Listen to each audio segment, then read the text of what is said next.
Hi guys, it's Miss Peltier. More distance learning. We have been extended through the first part of May, and so we will have more lessons online. Don't forget, if you have trouble, make sure you jump on our Hangouts. Today we're going to go over some greatest common factor and least common multiples, because as we get into our rationals unit, remember, rational meaning fraction, we need to make sure that we understand how to do everything that there is about fraction. And since it's been a while, we need to make sure that we have those skills up, so as our problems get more difficult, we're able to do those. Because what you learned back in grade school with fractions, it's the same, it's just bigger stuff, okay? So first, greatest common factor and least common multiple. A lot of times we get those confused. So just to make sure that we know the difference between the two. The greatest common factor, that's the factor that divides into both of these, the largest number that will go into both of these. Whereas the least common multiple is the smallest number that both of these will divide into. So when you think about fractions, the least common multiple is what we use most, because that's what we use for common denominators. So that's the real reason why we're going through a lot of these, is because we're going to be getting ready to do common denominators in the next few days, okay? So in order to determine what these are, a lot of times it's easier just to do both at the same time, because what we can do is we can make like a little upside down division like what we did with our radicals, and we can just do some dividing.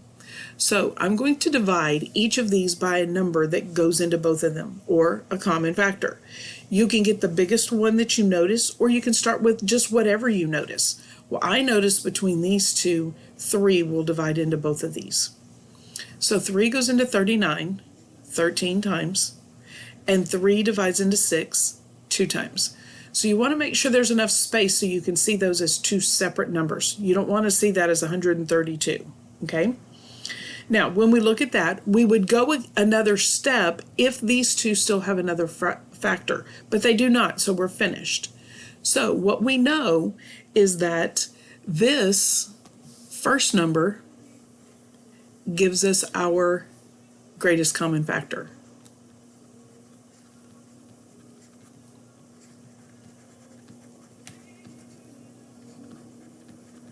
And if there's more than one, it would be all of them multiplied together. So our greatest common factor is 3, if we needed the greatest common factor. But we don't. We want the least common multiple. So to get the least common multiple, it's going to be all of the numbers that are on the outside. So see how that kind of makes like an L? That is our least common multiple.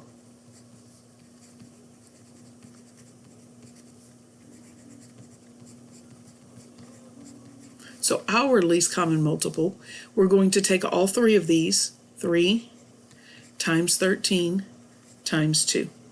And when we multiply all those together, we get 78. So 78 is the smallest number that both 39 and 6 will divide into.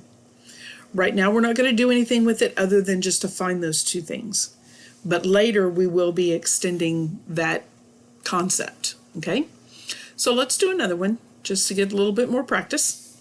So with 24 and 28, we first look for what's common in both of those. So you might notice that, hey, 2 goes into both of them. So 2 goes into 24, 12 times. 2 goes into 28, 14 times. And then you say, ooh, it'll go again. So divide again. What goes into 12 and 14? 2 goes into 12 and 14. 2 goes into 12 6 times. 2 goes into 14 7 times. Now I have two numbers that don't divide. Nothing goes into both of those. So I know I'm finished, and these two will give me my GCF, which 2 times 2 is 4 for my GCF. These 4 will give me my LCM, which would be 2 times 2 times 6 times 7, which ultimately is 168. So for right now, that's all we're going to be doing. But we're going to extend just a little bit further so that you can see the algebra behind it, because I know some of you are thinking, okay, that's just 6th grade, I can do that. You're exactly right, I hope you can. But sometimes we have monomials and we have more than just numbers there. So we're going to do the exact same concept. I want to know what goes into 30y to the third and 20y squared. So you might look at that right off the bat. I see, oh, 10. 10 goes into both of those. Sorry, I meant that to be pink. Let me fix that for you. So 10. 10 goes into 30 3 times. I still have a y cubed. 10 goes into 20 2 times. I still have a y squared. And I say, okay, I still have more factors. I have common factors in my variables.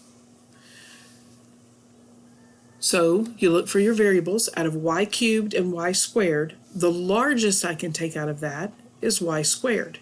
You could take them out individually if you want to, but then that's just more for you to multiply. So if you can recognize that y squared will go into both of those, take that out. So if I take y squared out of here, I'm left with 3y. If I take y squared out of here, I'm left with just a 2. So my GCF from here is multiply those together, which would, don't tell me my pen's going to mess up, which would be 10 times y squared, or just 10y squared. My LCM would be multiply all of that together, which would be 10 times y squared times 3y times 2. So 10 times 3 is 30, 30 times 2 is 60. Y squared times y is y cubed. So 60y cubed would be our common denominator. Okay, one more and then we'll let you practice a little bit. When I divide, I look for what's common. So common between 6, I like to do the numbers first and then do my variables later. Between my numbers, 60 and 30, I say, 6. 6 will go into 66 11 times. I still have the x and y. 6 will also go into 30 5 times. X squared and y. Nothing goes into those, but I can do my variables now. So with my variables, I have an x that's in both of them, and I also have a y. You can take them out both at the same time, or you could do one row with x and then another row with y. If I take xy out of this one, I'm left with 11. If I take xy out of this one, I'm left with a 5 and 1x. So then my GCF is 6 times x times y. That's ugly. Let me rewrite that for you. 6x y. And if I'm doing the LCM, and you don't necessarily have to draw these bubbles if you don't want to. It's just for you to have that reference to see where I'm getting those numbers from when you're doing your work yourself. So we're going to multiply 6 times xy times 11 times 5x. So 6 times 11 times 5 is 330. X times x gives me x squared and y. So that would be my LCM. Okay, we're going to have a day 2 of GCF and LCM also, and then we'll be getting ready to do some common denominators so we can learn how to add when we've got larger polynomials in the denominators. Okay, so hopefully that helps you. Don't forget we have Hangouts. Mr. Cleland's at 9. I have one at 11. Miss Blatt's at 1, and Mr. Monbruen is at 2, and then I have another one at 7. If I don't have any interest in the one at 7, I may just cancel my one at 7. So far, I haven't had anybody jumping on. So if you have questions and you need help in the evenings, this is your chance. Make sure that you're jumping on. Okay? So hope you're staying safe. Take care of yourself. Take care of your family. Let us know if there's anything that you need. All right? Y'all have a good day.